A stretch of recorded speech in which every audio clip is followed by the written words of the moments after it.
There we go. Boom. All right, let me share my screen and then we'll get straight into it.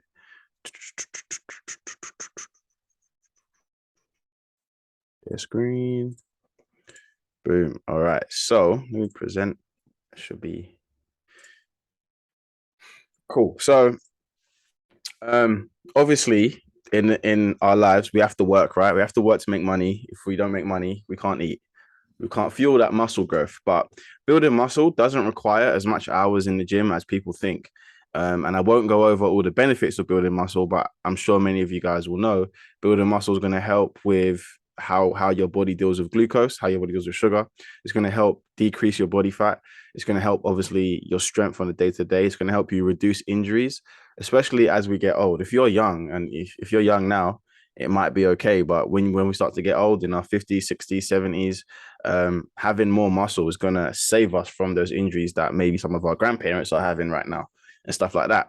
So building muscle is probably going to be the most fundamental thing that you should start to think about when it comes to your training, because actually I would argue that it's more important than being having great cardio actually, in the long term. Obviously they're both important for different reasons, but I think building muscle for majority of human beings should be the foundation. And oftentimes we talk about there being an obesity problem.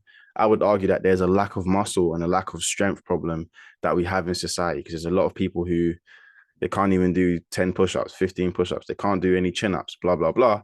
Imagine if we could do more of those things. People will be stronger. They'll have more muscle. The likelihood is they'll have less body fat. So that's me kind of waffling on. I'll keep this nice and short, so don't worry. If you've got any questions as well, don't hesitate to drop it in the chat as well.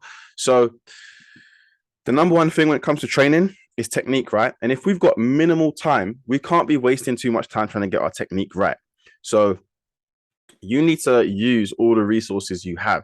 If you have someone you know who's been training for years and they're in great shape, you need to use them. If you have money and you can get a coach, whether it's online, in person, it doesn't matter. Pay for it. Because trust me, that 3 or 6 month period that you pay for is going to actually help you for the rest of your life. So it may feel like a big cost right now, but if it's going to help you forever, then obviously it's worth it. Also, record yourself in the gym. It's not that big of a deal. No one's watching you and no one cares. Trust me, no one cares. Record yourself and get your technique assessed, because I'm telling you, recording yourself, I've been training for over 10 years and I still mess up things. I still mess up my squats. I still mess up my deadlifts. I still mess up my bench press. So record yourself, because that's the only way that you're going to be able to see where you're going wrong. Sometimes you can feel it, but when you see it visually, it gives you a lot more. It gives you more areas to work on. Now, the main thing when you're training is I want you to focus on being slow, controlled. And the reason that is the better your technique is, the more muscle fibers you recruit, right? And that way you're actually going to build more muscle and more strength in the long run. So don't think about rushing every single rep. You probably see it in the gym all the time. There's always these guys or girls in the gym where they're just powering through their workouts as quickly as they can, no technique, rushing everything, and they're not building any strength or muscle. So my advice, go nice and slow, focus on that. Now, when it comes to selecting your weight, right, it depends how your session's been programmed, who's writing it out for you. By the way, if you're not tracking your workouts at this point, that's the starting point as well. You need to make sure you're tracking all your workouts. So you might be working in a program that has like rep ranges. So it might say 10 to 12 reps or 8 to 10 reps, for example. A way to really systemize this is quite simple. If you can't hit 8 reps, right, and we're using 8 to 10 as an example, if you can't hit 8 reps, decrease the weight. If you're hitting 10 reps easily, increase the weight. That is as simple as you need to make it. You do not need to make it any more difficult than this. And as you get more advanced in your training, we can look at different progression methods, so on and so forth. But if you want to keep it simple, this is as simple as it gets. You need to track every lift, because what gets recorded can be optimized. So for example, today I did 4 sets of only 2 reps and my highest weight was 140 kilos. Now I know this data. Now I know next time I can either stay at 140 or go 145 or go 150 or go 160. At least I know the numbers. When you know the numbers, you can make strategic changes. So use a notebook, use an app, use something, get a coach, whatever it may be, but use something.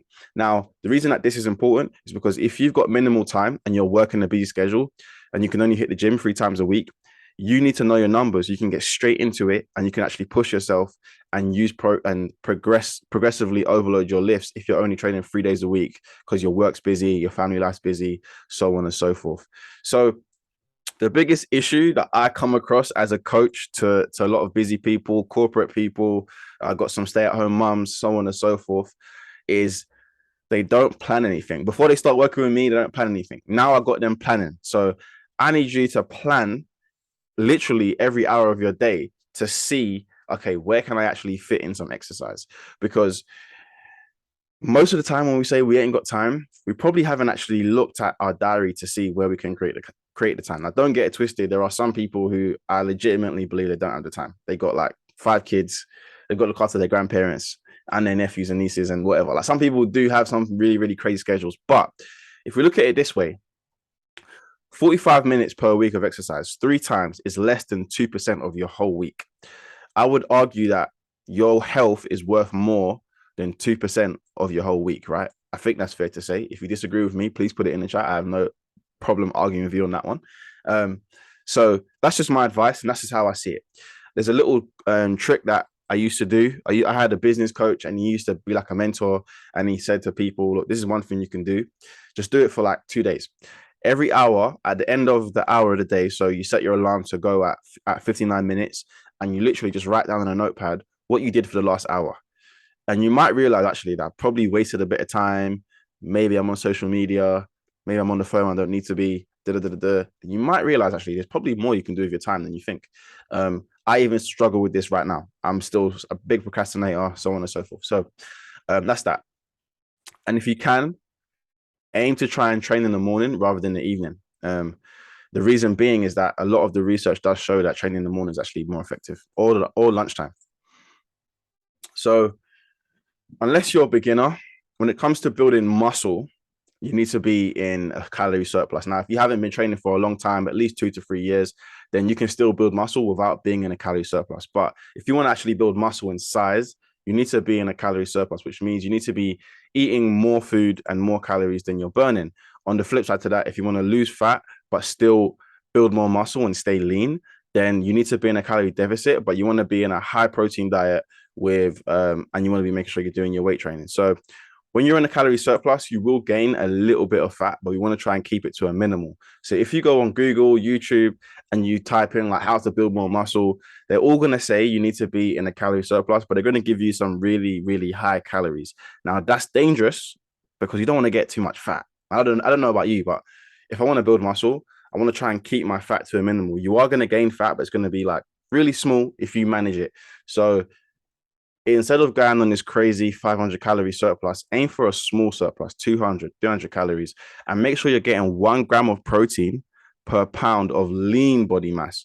So you have to work out your body fat percentage to work out what that is. Most gyms will have like a smart scale or something like that. So it's pretty easy to do. And that might sound like a lot of protein for some people. Like I'm over 200 pounds. There's going to be over 200 grams of, it's probably going to be over 200 grams of protein for me. Which is not too bad, but if you're not used to eating that much protein, it might feel like a lot. So you've got to start to think about ways you can implement protein throughout your day: breakfast, lunch, dinner, snacks. What can you be having? It's quite easy to fit it in, but again, where does it stem from? Planning. Now, if you're thinking about it from a work perspective and you're busy, you're in the office, you're running around with family, you've got to think about quick options. What's the quickest way to get that in? Can I get some ready-made meals that have high protein in them? There's a lot of things you can do. Now, one of the biggest questions I get again is, should I use machines or free weights? Now, some research does suggest that muscle mass gained from machines was the same as using free weights. But you need to remember that everything is about being specific to your exercise. For example, on a leg press, if I'm doing 200 kilos or 400 pounds, that doesn't mean I can squat 200 kilos or 400 pounds. My personal preference is to use free weights, dumbbells, barbells, and then you can use machines to kind of finish up your workout and target specific areas and try and bring up certain areas. So I don't do bodybuilding, but I will actually train in a bodybuilding gym, and you will see a lot of bodybuilders, they will target specific areas and they'll use the term, I want to bring up an area. Now that can be done. Now you can't spot reduce body fat in certain places. So you can't target your belly fat, for example, but If you do put in some extra time on your shoulders, your arms, your biceps, your calf muscles, they can grow if you're putting in extra reps, extra sets. So should you use machines or weights? My personal advice is actually to use both, basically. Um, and then just some training targets that everybody should be aiming for. And these are based on 1 rep maxes. So don't worry if you can't do them for reps. So any men on here, if you're a man out here, like you should be able to do at least, you should be squatting at least your body weight and a half. That should be a standard amount to squat. Deadlifting should at least be 2 times your body weight, in my opinion. You should be bench pressing your weight and a quarter. So if you're 100 kilos, you should be benching at least 125. If you can do if you're doing pull ups, you should be able to do at least a set of 15 to 20.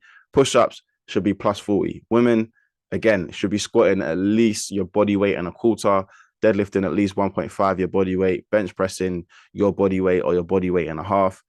Women should be able to get at least 8 pull-ups in, and then push-ups at least 15 plus. So right now, there's a lot of people out there who can't get anywhere near these standards. And it's fine if you can't.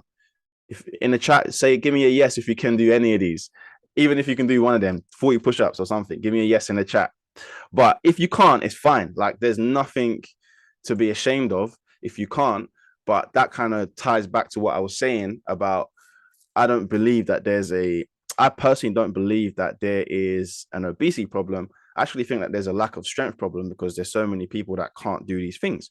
Now, when you start training consistently and you start putting it in your diary and you start doing it over a long period of time, you will be able to get here. So don't worry if you can't do it now. It's about doing it in the long run. It's not going to happen overnight. So you've got to bear that in mind.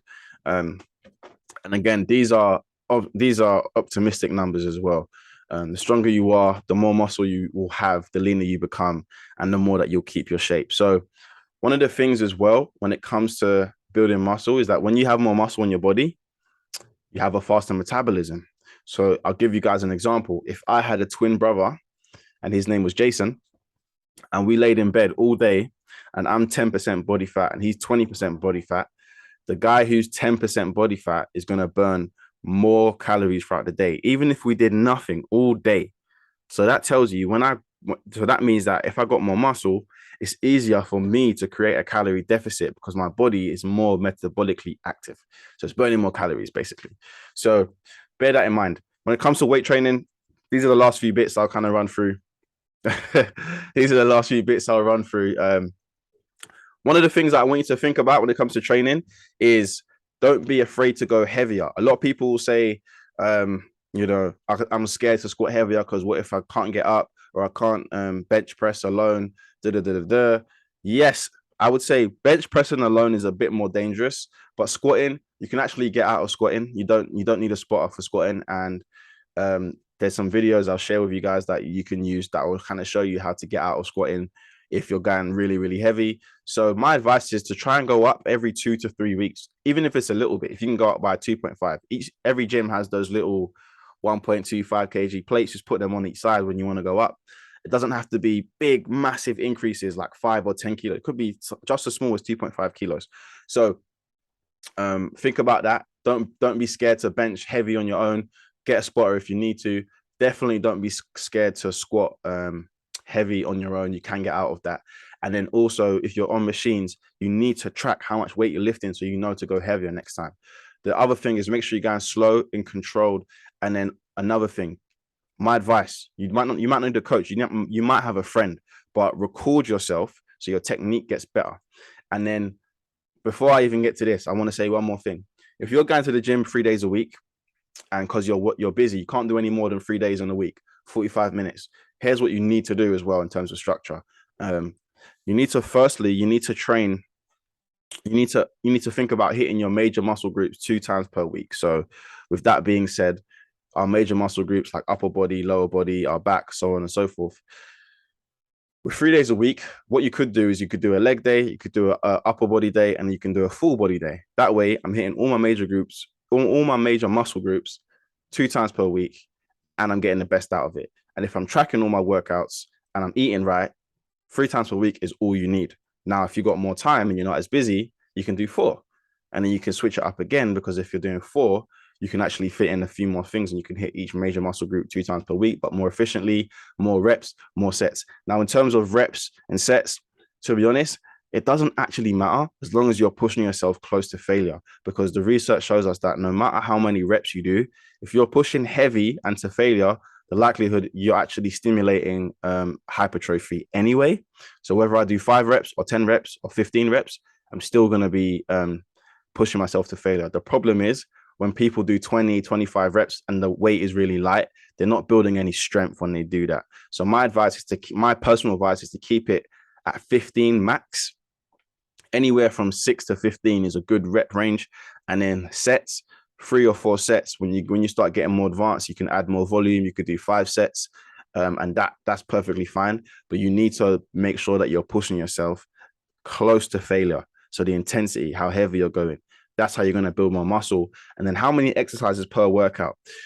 If you've only got 45 minutes because you ain't got enough time, then I would be looking to do at least 5 exercises. If I've got an hour to an hour and a half, I'm looking to do 6 to 7, 7 to 8. And that should be enough to build muscle 3 times a week if you've got a structured plan and you're following everything properly and tracking everything properly. All right. So that's kind of the basics of it. What I want to do for anybody who's interested, I'm actually going to put the link to book a one-to-one call if you want something a bit more personal and a bit more specific to you. But we got any questions, any kind of thoughts based on that? And also, guys, I'm about to put the link in. Actually, I'm going to attach a free workout program for anybody who's interested. I'm going to attach it to the chat. Let me see if I can do that. I'm pretty sure I can do it. I've done it before. So 7-day. If you've got any questions, just drop it in the chat as well. And I have left the link for those of you that might be interested in just booking a one-to-one call that's more personal. I've just put a 7-day program in the chat. It's a Excel file. Feel free to download it and use it, because I would say that, to be honest, like it'll give you some structure as well. And I've put the link. No problem, Rio. I've put the link there. So just take that link, and I do have some spaces available tomorrow if you want to have a quick chat as well, I think, or Friday. Whoops. Thank you. No problem. Yeah, there is a free program in here. I'm going to send it one more time just in case you didn't find it. James, you showed up right at the end, but it's all good. It's all right. It's recorded. So I'll send you the recording. It's recorded. I'll send you the recording. I'm just putting in a free workout program in the chat if you're interested, and you can have a little look. So let me just put it back in there. No problem. If we've got any other questions, let me know. But if not, thank you for turning up, guys. And I will send the recording back out to everybody who attended anyway. So feel free to rewatch it. Download that free program. I've just put it in the chat. And yeah, just to take away, if there was one piece of advice I could give you, if you're going to the gym maybe only 3 days a week because you've got like a busy week, I would just say the most important thing that can make a difference, and it's not any fancy exercises or anything like that, it's literally just tracking all your lifts. Because if you know your numbers, what gets tracked can get optimized. So if you know your numbers, you're going to be able to improve every single week. And don't get it twisted. Like, you're not going to be able to lift heavy every week. It's not realistic. But you will know what your limit is for each exercise. So then you can try and push it maybe every 2 or every 3 weeks.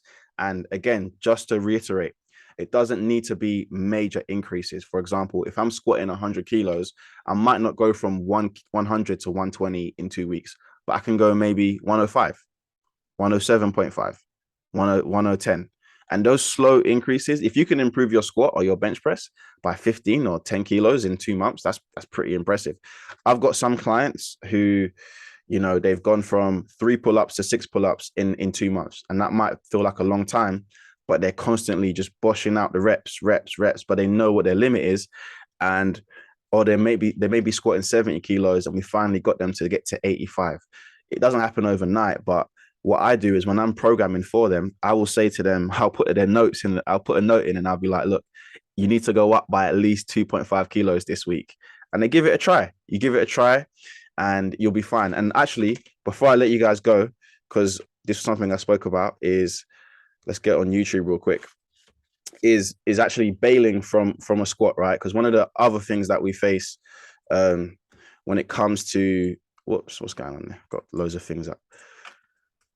YouTube. One of the issues that it comes when it comes to trying to improve your squatting and your bench pressing is the fear of not being able to get up. Sorry, this is the wrong video. So one of the things, this was the last week, bailing a squat. One of the things you want to learn how to do is how to bail a squat. Don't worry about bench pressing because I personally think that's a bit dangerous, but bailing a squat is not as dangerous. So you can learn to do this, and I'll try and get a quick video here. I don't know if this is a good one. Hopefully it is. But if you know how to bail out of a squat, you will never be scared of going heavy again. I'm not sure this is a good example, but let's see. Before I let you guys go. Let's see. Do I like this example? Okay, yes, you can do that. You can do that if you've got pins. If you've got pins, you can definitely do that. I personally wouldn't do it that way.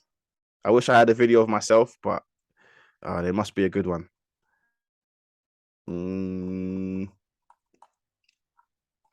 This is how I would do it.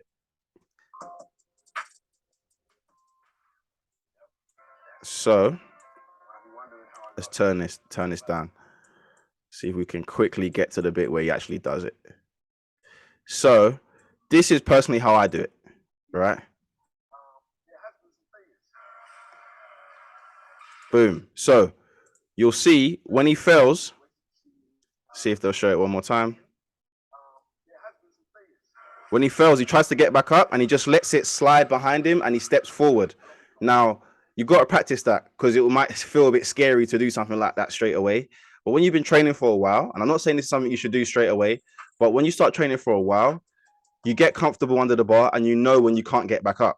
So you don't get scared and you don't panic. And then when you're pushing your body forward, naturally, where's the bar going to go? It's going to go behind you.